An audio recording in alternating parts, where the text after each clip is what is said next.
इस सिलसिले में कल हमारे पार्टी के प्रेसिडेंट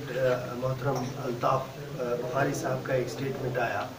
उसके बाद आज सुबह मैंने एज स्पोक्स पर्सन भी एक इंटरव्यू दिया है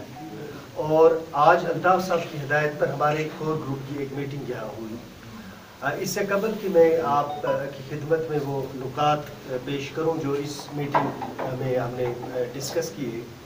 मैं आपकी खिदमत में अर्ज़ करता हूँ कि 8 फरवरी को अल्ताफ साहब की क़यादत में एक ऑल पार्टीज़ डेलीगेशन LG साहब को मिला था और हमने उस वक़्त बहुत सारे नुकात उभारे थे, जिनमें ख़ास कर हमारे जो कंसर्न्स थे वो थे कि जम्मू कश्मीर की जो ज़मीन है इस पे हमारे जो राइट्स हैं वो महफूज रहने चाहिए। एक दूसरा जो जॉब्स के हवाले से हमारा था कि जम्मू कश्मीर में जो भी जॉब्स होंगी उस पर सिर्फ जम्मू कश्मीर के लोगों का इख्तियार होना चाहिए। दो, तीसरा जो हमारा सबसे बड़ा उस वक़्त इशू था वो था कि स्टेट को इस यूनियन टेरिटरी को स्टेट का हवाला दिया दर्जा दिया जाए, जैसा कि ऑनरेबल होम मिनिस्टर साहब ने on the floor of the house commitment की थी रियासत, उस वक़्त की रियासत जम्मू कश्मीर के लोगों के साथ। और हमने फिर डेटेनीज़ की बात की, बहुत सारे और इशूज उठाए और इसी सिलसिले को आगे बढ़ाते हुए अल्ताफ साहब ने एक पार्टी बनाई जिसे आप अपनी पार्टी के नाम से जानते हैं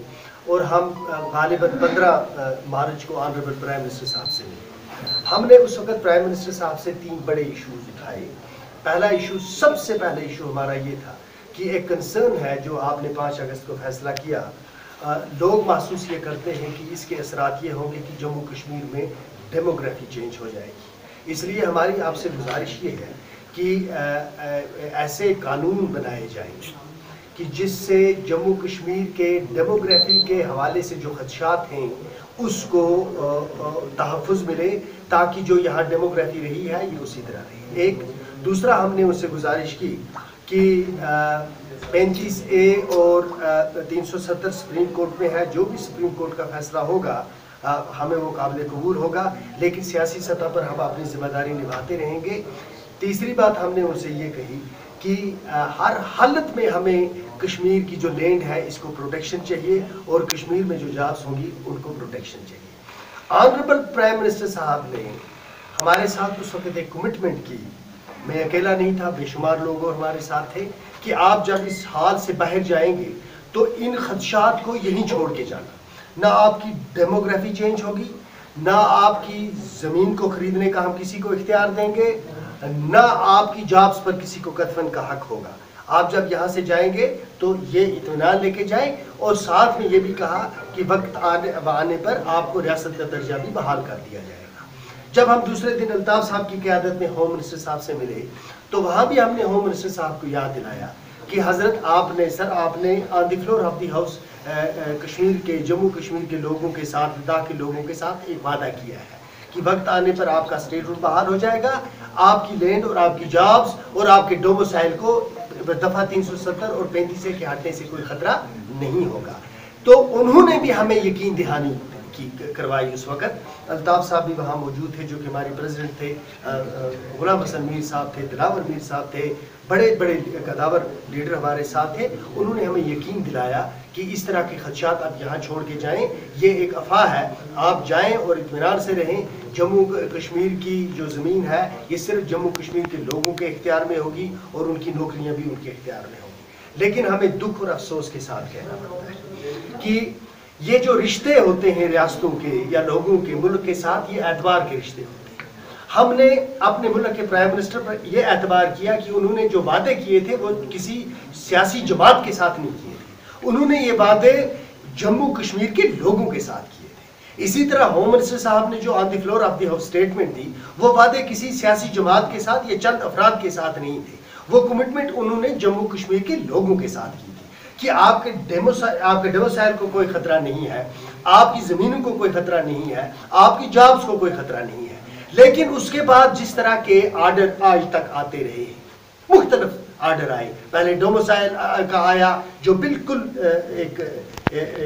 ऐसा फैसले को मुस्तरद करते हैं और इस सिलसिले में हम निहायती अदब और एहतराम के साथ ऑनरेबल प्राइम मिनिस्टर साहब को याद दिलाते हैं कि ये अपनी पार्टी की क्रेडिबिलिटी का सवाल नहीं है। हमारी जमात बने हुए अभी 1 साल भी नहीं हुआ, लेकिन ऑनरेबल प्राइम मिनिस्टर साहब, आप एक इंस्टीट्यूशन को रिप्रेजेंट करते हैं जो मुल्क का सबसे बड़ा इंस्टीट्यूशन है। होम मिनिस्टर साहब सेकंड इंपॉर्टेंट इंस्टीट्यूशन को रिप्रेजेंट करते हैं। ये उन 2 इंस्टीट्यूशंस की क्रेडिबिलिटी का सवाल है कि जो वादे उन्होंने किए जम्मू कश्मीर के लोगों के साथ, अगर आज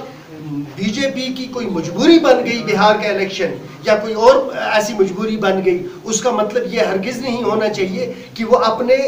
इंस्टीट्यूशन की क्रेडिबिलिटी ही को स्टेक पे लगा दें कि किसी पर्टिकुलर रियासत में बीजेपी को इलेक्शन जीतना है। हमने जो आज फैसले किए हैं उसमें अव्वल फैसला ये है कि हम ऑनरेबल प्राइम मिनिस्टर साहब, ऑनरेबल होम मिनिस्टर साहब से टाइम लेना चाहेंगे ताकि हम उनसे मुलाकात करें और उनको याद दिलाएं कि जो उन्होंने हमसे वादे किए थे, उन वादों के बावजूद जो आर्डर आ रहे हैं और जिस तरह से उन आर्डरों को यहाँ नाफिज किया जा रहा है, उससे उन खदशात को तक़वियत मिलती है जो कश्मीरी कौम और जम्मू के लोगों के दिलों में थी कि 370 और 35A जाने के बाद यहाँ डेमोग्राफी चेंज होगी, 370 के जाने के बाद, 35A के जाने के बाद हमारी ज़मीनें महफूज नहीं रहेंगी और न ही हमारी जॉब्स महफूज रहेंगी। तो ये खदशात अब बिल्कुल आया हो गए लोगों के सामने कि उनके खदशात दुरुस्त थे। इसलिए हमारा पहला पॉइंट, हमारा पहला नुक्ता ये रहा कि हम उनको उनकी खिदमत में हाजिर होकर अदब और एहतराम के साथ बगैर किसी कन्फ्रंटेशन के उनको उन्हीं का वादा याद दिलाएंगे। एक दूसरा ये है कि जो ये कानून उन्होंने बनाया है, हम इस कानून को बिल्कुल totally it is not acceptable to the people of the state of union territory of Jammu and Kashmir. तीसरा हमारा नुक्ता ये है कि रियासत का दर्जा बहाल किया जाए। चौथा हमारा नुक्ता ये है कि जो भी फैसले इस वक्त तक किए गए हैं मरकज की तरफ से, जो इस वक्त तक उन्होंने यूनियन टेरिटरी में लागू किए हैं, इन फैसलों को वो रिविजिट करें और माइंड अप्लाई करें कि कौन से ऐसे फैसले हैं जो एलिनेशन को फर्दर करेंगे, जिससे एलिनेशन बढ़ेगी, जिससे एतमाद में मजीद फुकदान पैदा होगा। जम्मू कश्मीर जो है ये ऑलरेडी एक फ्रेजाइल यहाँ की पीस है, जिससे यहाँ की पीस को, यहाँ के अमन को खतरा है, और जो एतबार का रिश्ता मुल्क के साथ इस रियासत का होना चाहिए था वो उसी सूरत में बहाल होगा अगर प्राइम मिनिस्टर साहब आगे रीच आउट करेंगे और यहाँ के लोगों, यहाँ के ज़मीन को ही नहीं, यहाँ के लोगों को ऑन करने की ज़रूरत है। उनकी इमोशंस को, उनके सेंटिमेंट्स को इज्जत और एहतराम से देखने की जरूरत है। अगर आप सिर्फ जमीन खरीदने के चक्कर में हैं, जमीन आप ले सकते हैं, लेकिन यहाँ के लोग जो हैं वो हमेशा उस फैसले पर पछताएंगे। नाजरीन, अगर आपको हमारी प्रोग्राम पसंद आए होंगे, बेल निशान पे बटन दबाकर हमारी चैनल